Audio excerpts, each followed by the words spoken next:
Hey, what is up, mortals? Welcome to part 1 season 2 of What If Midoriya Was an AFO Fan. I just wanted to greet you guys by just saying, sit back and relax, you're in for a treat. So, we begin. The stadium rang out with cheering and chanting. Midoriya cared not for the civilians or the media. No, the heroes are what he paid attention to. After all, why scan quirks from students when he can scan the pros? Midoriya's mind raced through his options, smiling at some of the options. Midoriya's HUD listed off his newly compiled quirks: Erasure, Clone, Somnambulist, Homing, Iron Claws. Hello and welcome to this year's UA Sports Festival, and we have one heck of a show for you lined up today. This year we'll be watching our fresh-faced first years go at it to get the top 3 spots. Joining me in the commentary booth is my buddy all-pal Eraserhead.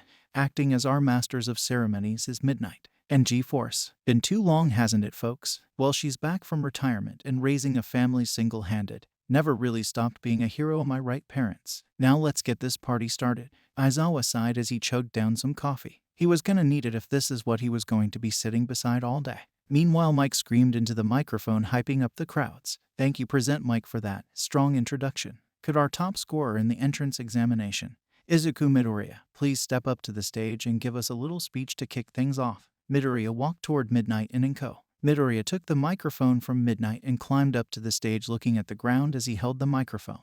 He waited until everyone fell silent before finally speaking. His voice changer gave him a more commanding presence, gaining the attention of every pro there. He raised his head to stare straight at a camera. Heroes, students, citizens, children, vigilantes, and villains. Yes, that's right, I know you're watching, listening, or hiding amongst these good people here today. I have a speech for you and a warning. A new age is coming. It's coming faster than you realize, and its beginning is standing before you now. You can choose to change when this new era comes. You can try to fight against it, or you can run and hide. No matter what you choose, we will always prevail. Silence rested over the crowd as Midoriya spoke, using his quirk to float from the ground, and over the various students, gesturing toward his squadron in the front, giving the facade that he was gesturing to the entire student body when he referred to the beginning of a new age. The crowd erupted into cheers, as did many students, followed by the applause of many heroes, all believing that the message and warning was aimed towards villains and vigilantes. A man sat at a desk going over notes, wearing a pair of white gloves and a beaked mask, only paying attention to the TV when he heard the word villains mentioned in Midoriya's speech. He watched and listened, stopping his work for the first time in a while to just watch this sports festival unfold. That message came from the mouth of someone who was no hero.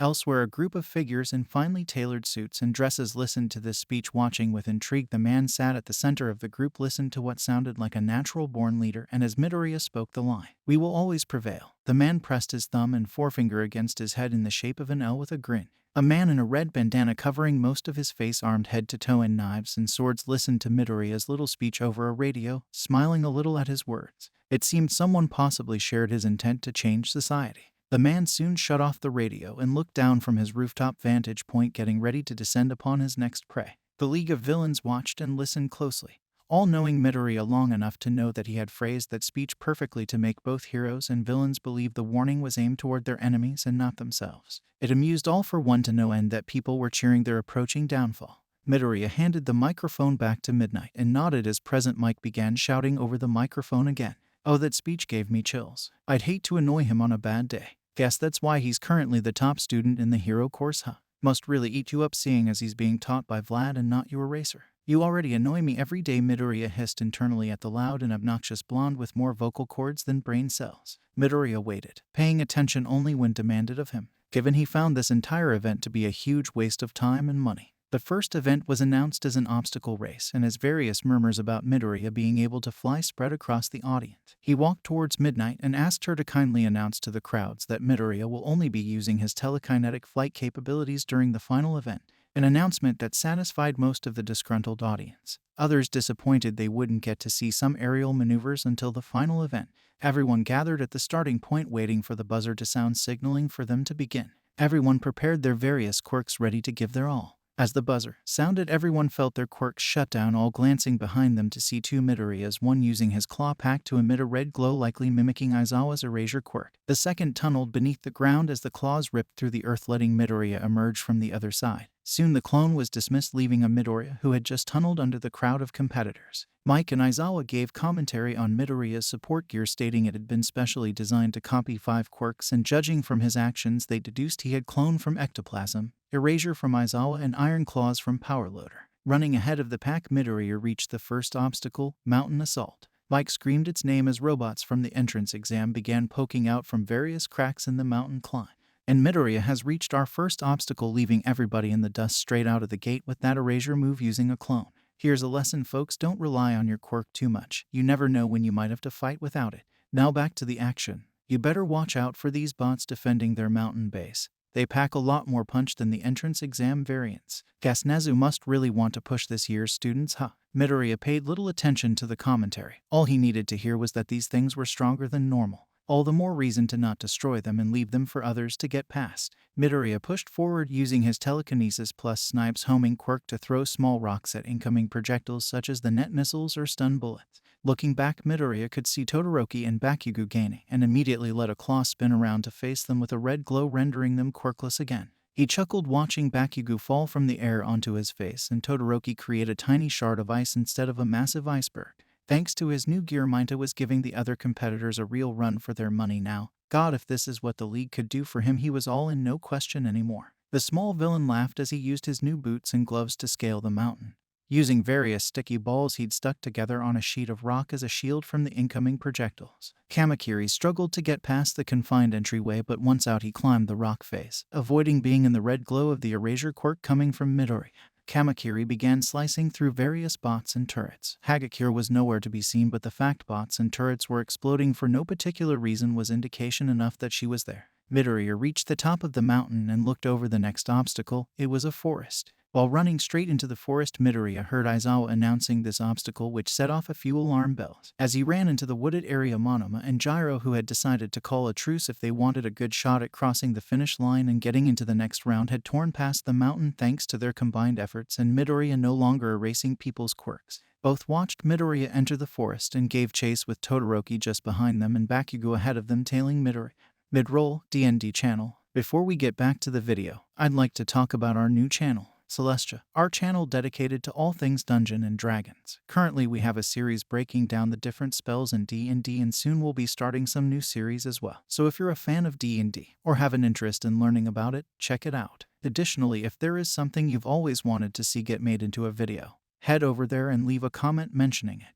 Alright, this obstacle is a tricky one and will really test what our students can do. This artificial forest was designed to be as disorientating as possible and is filled to the brim with traps of all kinds. After all, when villains make their lairs in secluded and isolated locations such as this, they often resort to such guerrilla warfare tactics to keep heroes at bay. There, I read it. Aizawa groaned as he wanted nothing to do with this, but apparently it was his turn this year. Hearing the word traps, instantly Midoriya started shifting through his various eyesight modes, noticing a massive pitfall trap in front of him. Then he heard the sound of explosions behind him. Deku, how dare you erase my quirk? I am going to make you paw. Midoriya sidestepped the screaming bomb, letting Bakugo just jump into the pitfall trap. The green-haired teen laughed, continuing on his merry way, using his helmet's compass and the main HUD and various eyes to navigate his way through the mind-bending forest without triggering the traps he could detect. Sure, he came out with a few scratches, but Midoriya could walk it off, or he guessed run it off in this case. Midoriya approached the next obstacle. It appeared to be a mock skyscraper with approximately 20 floors. Through the windows, Midoriya could see figures moving around inside. Humanoid figures, for that matter. So it wasn't robots Midoriya would be up against if he went in there. As if to answer his question, the loud booming voice of Present Mike fired over the audio systems, again announcing and commentating on people's progress. Midoriya decided to pay attention to the commentator in order to obtain answers to this obstacle. No wonder he's UAS top first year. Midoriya is at the final hurdle now, the fortress. Every now and again, folks, villain bases can be right under our noses, disguised as the most innocent looking of building. This last obstacle is a simulation of just that. Now I don't have to tell you that general studies have been seemingly absent so far. Well, that's because they're playing the role of our bad guys. Due to their normal disadvantage to Class A and B, we've leveled the playing field. If a general studies student can take down one hero course student, they immediately move on to the next round. Ain't that a twist, folks? Midoriya smiled under his helmet, thinking it's good. Nezu took his suggestion to make things more fair on the general studies students and really ran with it. Then he stepped through the doors and witnessed many gathered students with a smorgasbord of interesting quirks waiting for him.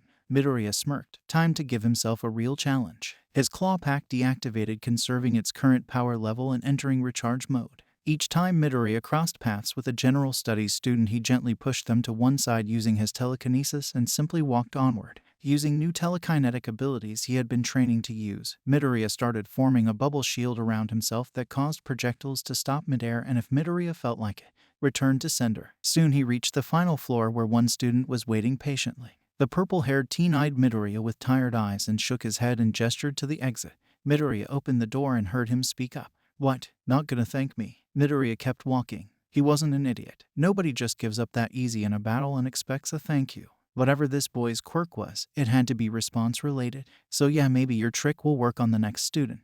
Midoriya decided to milk this win as he again heard an all-too-familiar noise coming closer. He stood right next to the finish line and waited patiently. Bakugo burst from the building screaming incoherently as he locked eyes with Midoriya.